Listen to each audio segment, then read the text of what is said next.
Kepada Ustadz, mohon izin Bapak Ustadz Abdul Somad, kami persilakan untuk dapat menerima plakat penghargaan sebagai ucapan terima kasih. Takbir!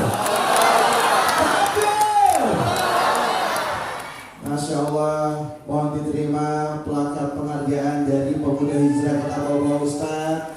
Semoga memberikan kesan untuk Ustadz.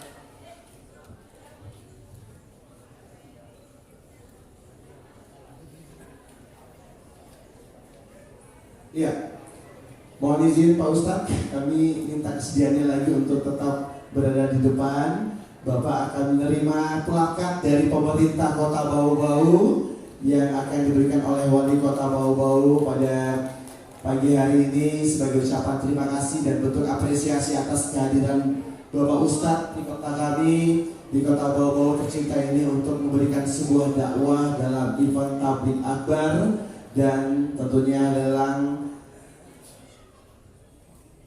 galang amal pembangunan masjid pada pesantren Tahfiz Quran dari Yayasan Hibrul Ummah. Takbir! Barang Ustaz, terhormat silakan. Tepuk tangan dong jamaah.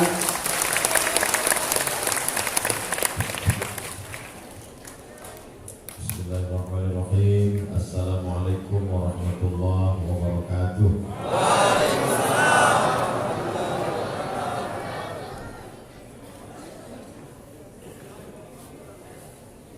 Alhamdulillah wassalatu wassalamu ala rasulillah wa ala alihi wa sahbihi wa man tabi'ahu wa wala.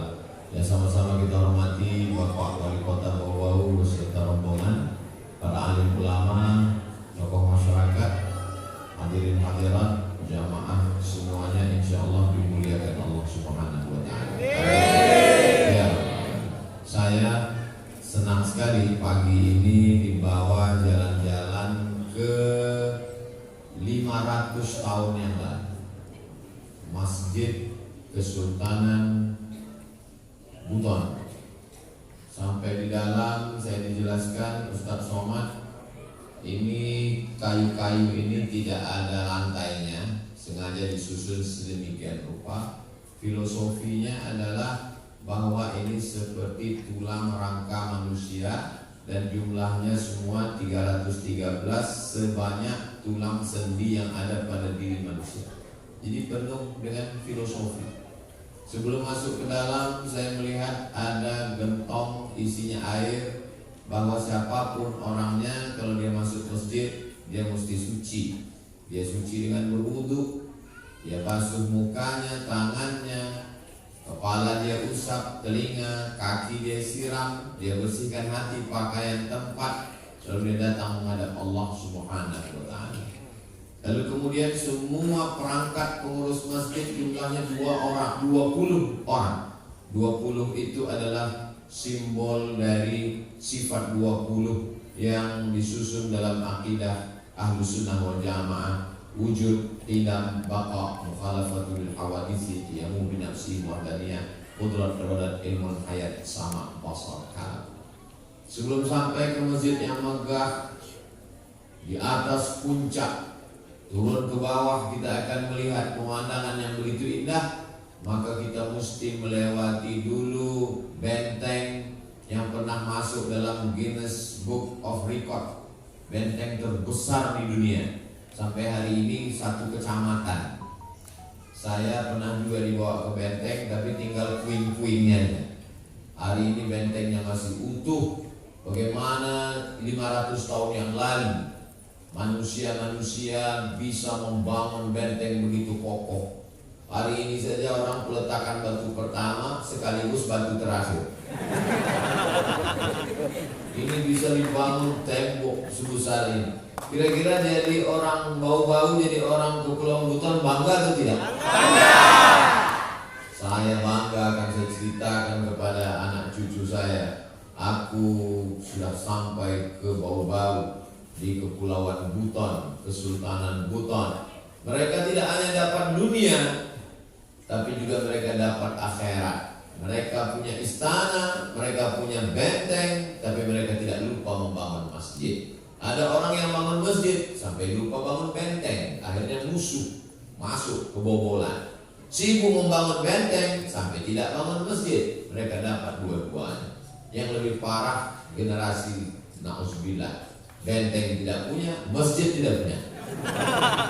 Maka datang kemari anak-anak muda, siap menjaga benteng? Siap jaga masjid? Allahu Akbar. Jangan lupa nikah. Itu juga benteng keimanan.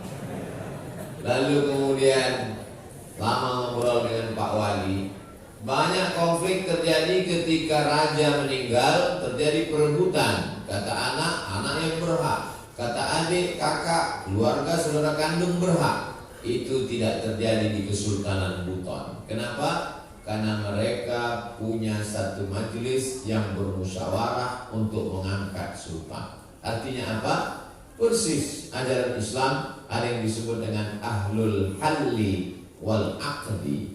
Ada kelompok masyarakat yang memilih, yang bermusyawarah berdasarkan firman Allah, wa amruhum syura bainahum. Orang beriman memutuskan perkara dengan musyawarah. Artinya apa? Orang barat, kerajaan Prancis, kerajaan Inggris, kerajaan Belanda masih mengangkat berdasarkan monarki keturunan. Tapi apa yang dilakukan di Kepulauan Buton, di Kesultanan Buton, mereka jauh lebih maju cara berpikirnya daripada yang ada di Eropa. Allahu Akbar. Apa yang membuat cara berpikir itu maju? Karena di sini adalah tempat persinggahan orang yang datang dari kerajaan-kerajaan tua, dari Jazirah Arab, dari Yaman, dari Irak, maupun pecahan kerajaan timur yang pernah besar, dari berbagai macam peradaban itu. Akhirnya mereka kolaborasi bersama melahirkan sebuah kekuasaan. Dan Masya Allah tabarakallah, begitu dakwah Islam datang, mereka tidak sombong, mereka tidak angkuh. Lebih dulu kerajaannya, baru datang Islam. Ketika para da'i datang, mereka tidak menolak, mereka tidak membunuh, mereka menerima. Mereka jauh lebih baik daripada penduduk Taif yang melempar Nabi dengan batu. Yang datang ke Kepulauan Buton bukan Nabi Muhammad SAW. Yang datang adalah pewaris para nabi, al-ulama warasatul anbiya. Dan mereka bersyahadat, satu pulau, satu negeri, mereka menerima dakwah Islam. Sehingga kalau sudah disebut orang Buton, dapat dipastikan bahwa mereka adalah Muslim. Dan mereka menerima dakwah asyhadu an la ilaha illallah wa asyhadu anna Muhammadan Rasulullah. Apa yang saya jelaskan ini untuk mengingatkan anak muda, jangan terlena dengan masalah. Karena kita punya masa depan. Siapa yang tak pernah punya masa lalu? Lalu untuk apa Ustaz ceritakan masa lalu ini?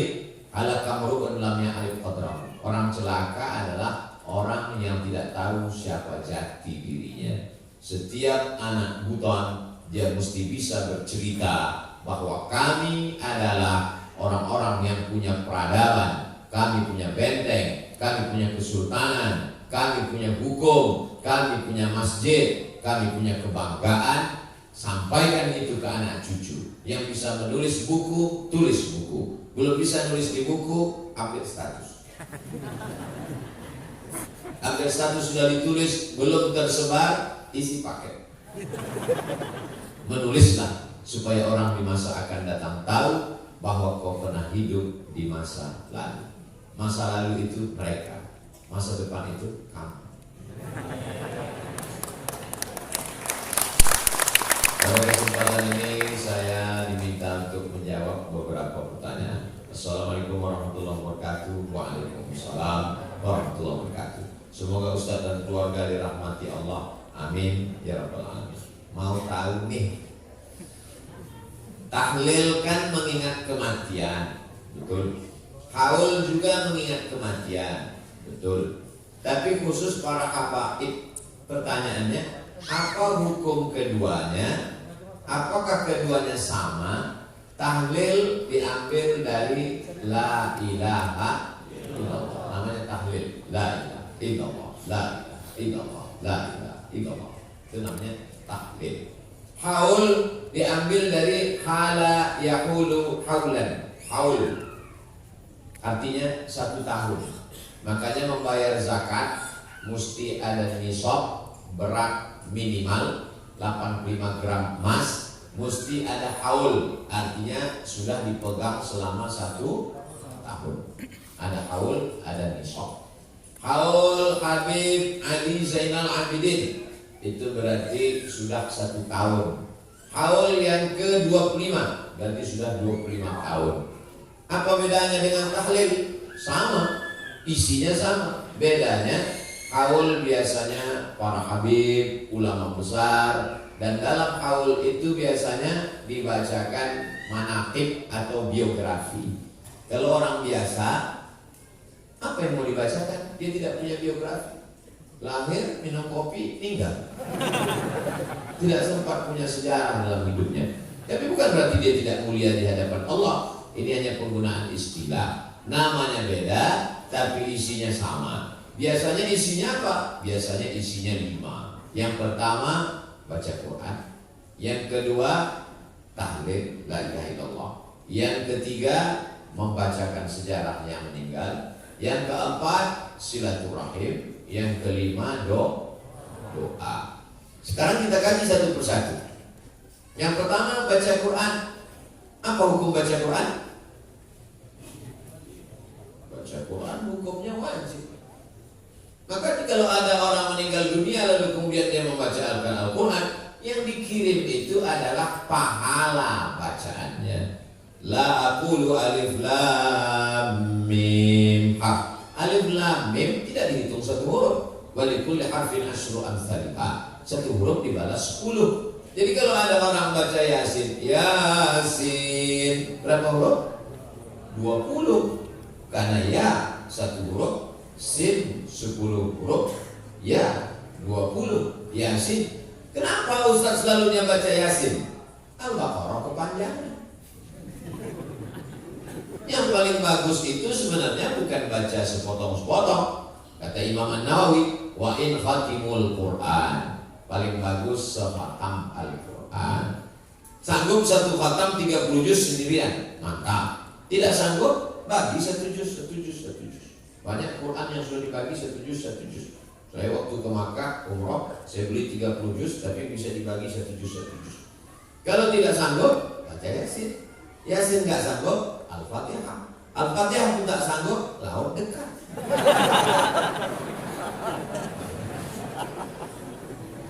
Al-Quran pahalanya dikirimkan. Ya Allah, sampaikanlah pahala bacaan kami kepada Habib, kepada Kiai, kepada Tuan Guru, kepada. Kalau Abdul Somad meninggal, Bapak Ibu di Buton mau bacakan Al-Fatihah? Mantap. Yang kedua adalah tahlil. La ilaha illallah, la ilaha illallah, la ilaha illallah. Membacakan tahlil sampai. Dalilnya ketika Nabi lewat di makam, Nabi ambil pelepah korma, Nabi belah, Nabi tusukkan ke makam. Kenapa ini ya Rasulullah? Sebab semua pohon-pohonan bertasbih. Maka pelepah korma dibelah, ditusukkan ke makam, pahalanya sampai. Itu perbuatan Nabi. Kalau tasbih pelepah korma saja sampai, apalagi tahlil orang beriman. Tasbih, tahmid, takbir, afdalul dzikri la ilaha illallah. Maka la ilaha illallah sampai. Apakah semua pohon-pohon ini bertasbih? Ya. Ada pohon yang tidak bertasbih? Ada. Pohon mana yang tidak bertasbih? Ini pohon plastik. Yang ketiga adalah apa yang disebut dengan sedekah makanan. Biasanya di dalam majelis itu ada makanan.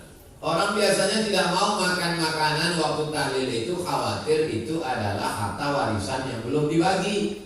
Karena begitu sedetik orang meninggal, hartanya berubah menjadi harta milik ahli waris. Maka Anaknya ngasih kata sambutan, wahai masyarakat Buton yang saya hormati, ini makanan yang dihidang ini adalah itu dari saya sebagai anak, bukan warisan bapak saya yang belum dibagi. Apa kalian tidak tahu bahwa saya kaya? Makanya mesti ada kata sambutan supaya masyarakat yang ragu-ragu jangan sampai dia tidak mau makan. Apa dalilnya sedekah itu sampai? Ummi makas, mak saya meninggal. Apa atasodak anha? Kalau saya sedekah, apakah pahalanya sampai? Kata Nabi, tasodak, sedekah. Itu menunjukkan pahalanya sampai. Ayu sedekatu afdal. Apa sedekah yang paling afdal? Kata Nabi, sakfil ma, memberi air minum. Kalau air minum saja sampai, apalagi lapa-lapa.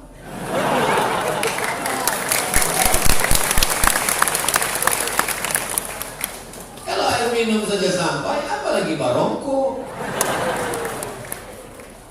dan seterusnya. Lalu kemudian yang kelima adalah di situ ada namanya silaturahim. Kita mungkin jarang ketemu, tapi begitu ada orang meninggal, ada haul, ada tahlil, kita ketemu. Oh, masih hidup. Oh, selama ini lama nggak ketemu kita. Iya Pak, mohon maaf, saya hutang kemarin belum sanggup. Oh, saya udah lupa. Jadi Bapak maafkan, saya ingat lagi sekarang. Yang kelima di dalamnya ada doa. Doa tidak ada istilah bahwa doa sampai. Kalau saya meninggal, Bapak Ibu mendoakan dari Buton, doanya sampai nggak untuk Abu Somad? Iza matal insan, kalau manusia mati, in qata'a amaluhu, amalnya putus, illa min salasin, kecuali dari 3, shadaqatin jariyah, sedekah jariyah, ilmin yuntafa'u bi, ilmu yang bermanfaat, waladin salihin yad'ulah, anak yang soleh. Sekarang saya tanya, apakah doa Bapak Ibu sampai ke saya? Sampai. Tapi katanya yang sampai cuma 3.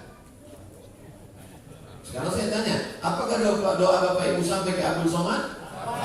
Tapi katanya sampai cuma 3. Maksud dari hadis ini, orang yang meninggal itu gak bisa beramal lagi. Sebelum meninggal dia sholat duha. Setelah meninggal, kalau dia sholat duha kita lari. Maksudnya amal orang yang meninggal itu putus. Tapi ada amal dia yang masih tetap ngalir. Dia bangun masjid, Sultan bangun masjid. Tadi saya sholat di masjid, pahalanya nyampe ke Sultan. Membangun masjid ini amal Sultan kan? Kemudian ilmu yuntafa'u bih, ada ustaz ngajar. Setelah ngajar dia tinggal, ajarannya diamalkan muridnya. Sampai atau tak sampai? Itu amal dia. Yang ketiga anak. Anak itu amal kita atau tidak? Amal kita. Gak paham Pak Ustaz? Anakmu itu amalmu. Karena kau beramal lah maka istrimu hamil. Paham? Itu maksudnya. Orang yang meninggal itu amalnya putus. Adapun Bapak Ibu yang masih hidup, amal Bapak Ibu gak putus. Jadi banyak orang gak paham. Kamu kenapa gak datang tahlilan? Sudah putus. Apanya yang putus? Gak tahu pokoknya putus. Maka mesti dijelaskan. Yang putus itu amal orang meninggal. Adapun orang hidup, amalnya tetap ngalir pada orang yang meninggal. Mana contohnya? Sholat jenazah. Sholat jenazah itu orang hidup apa orang mati? Orang hidup. Dikirim untuk orang mati. Kalau itu ngalir apa enggak? Jadi nanti kalau ada orang di hutan mengatakan sudah putus, berarti jenazahnya nggak usah disolatkan. Pas ditanya kenapa nggak kau solatkan? Udah putus, Beb. Paham? Hadisnya sahih, tapi banyak orang nggak sahih memahami hadis ini. Diajak tahlil nggak mau. Kenapa nggak mau doakan? Putus. Apa yang putus? Dia tanya.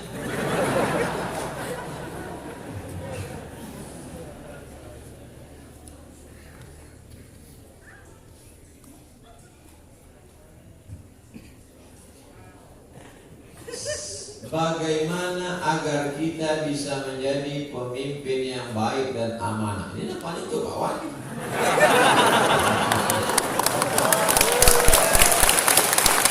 Karena jabatan dan kuasa adalah ujian.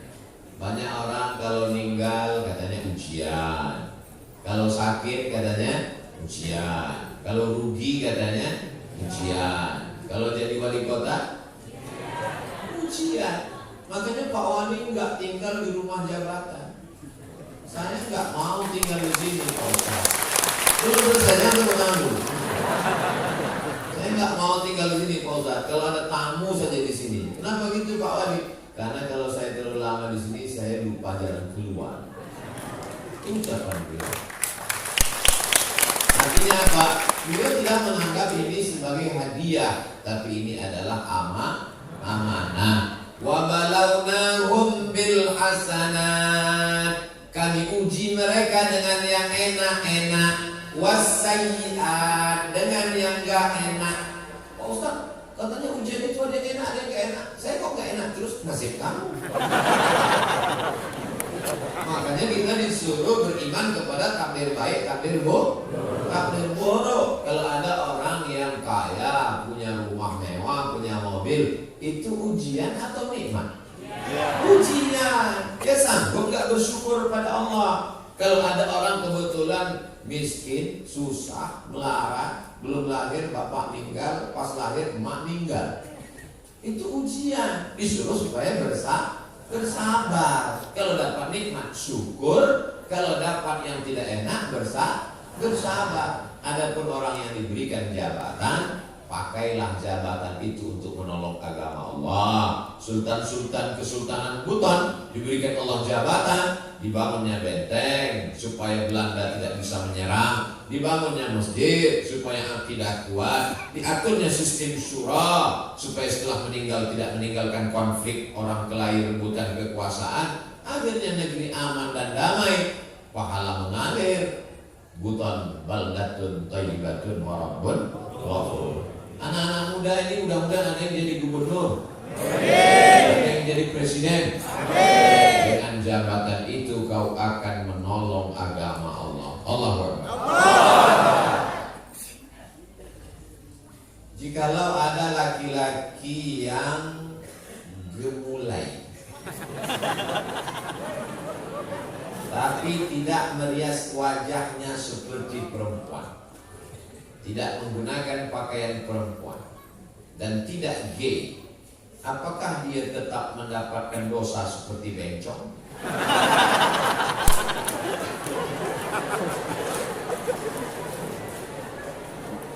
La'anallahul mutasyabbihin minar rijal bin nisa. Allah melaknat laki-laki yang menyerupai perempuan. Ada langkah sebelum, ada langkah setelah. Pada zaman Nabi ada seorang laki-laki memakai henna. Henna daun pacar. Kalau kami di Riau namanya daun inai. Kalau di Buton daun apa namanya? Atirangga. Itu ditumbuk, biasanya dipakai untuk menikah. Di zaman Nabi itu untuk perempuan, laki-laki nggak pakai. Lalu kemudian di zaman Nabi ada laki-laki yang memakai, dibawa ke Rasulullah. Kata Rasulullah, asingkan dia ke satu tempat bernama Naqi, tempat pemakaman Baqi, tempat pengasingan Naqi. Asingkan, karena ini bisa menular. Itu lemah gemulai itu kalau kita berteman lama-lama bisa menular. Maka dia mesti diasingkan, dia mesti dikarantina. Tapi jangan satukan dengan karantina COVID. Tapi kalau dia sudah sampai pada tingkat melakukan hubungan homoseksual, maka ada hukuman yang jelas. Man wajadtumuhu ya'malu amala qaumi Lut. Kalau kamu dapati ada orang yang tertangkap melakukan perbuatan umat Nabi Lut, nama kampungnya Sadum, perbuatannya disebut dengan perbuatan orang Sadum. Maaf, itulah dia Sodom. Perbuatan orang Sadum, Sodomi. Maka dinaikkan bagian kerak bumi ke atas, yang atas turun ke bawah. Ja'alna 'aliyaha safilaha. Kami jadikan bagian atas turun ke bawah, yang bawah naik ke atas. Amtarna 'alaihim, kami hujani mereka bihijaratin, dengan batu, min sijilin mandud, dari api yang terbakar. Akhirnya mereka pun mati bergelimpangan. Salah satu contohnya adalah kaum homo yang membeku jadi batu di Pompei. Nah, ini semua menjadi iktibar pelajaran. Kalau dia tidak memakai pakaian perempuan, tidak memakai aksesoris perempuan, tidak operasi kelamin, dan dia tidak homo, seperti pertanyaan, hanya dia gemulai saja. Gak tahu kenapa dia gemulai. Mungkin terlalu banyak makan cendol, hingga dia seperti tak bertulang. Dia tak apa-apa, tidak ada hukum bagi dia, karena dia tidak melakukan dua. Pertama, tidak menyerupai perempuan dan tidak melakukan hubungan seksual sejenis. Ini penting kita jaga. Makanya saya yakin dan percaya anak-anak muda di Pulau Buton tidak akan melakukan itu, karena masyarakat Buton ini masyarakat yang gagah dan perkasa. Seandainya orang Buton ini lemah gemulai, mana mungkin bisa bangun benteng terbesar di dunia? Mangkat batu.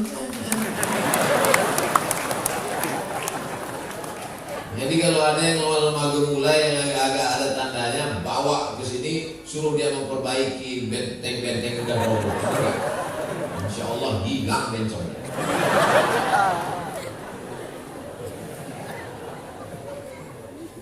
Bagaimana hukumnya anak angkat yang tidak tahu asal usulnya mau menikah?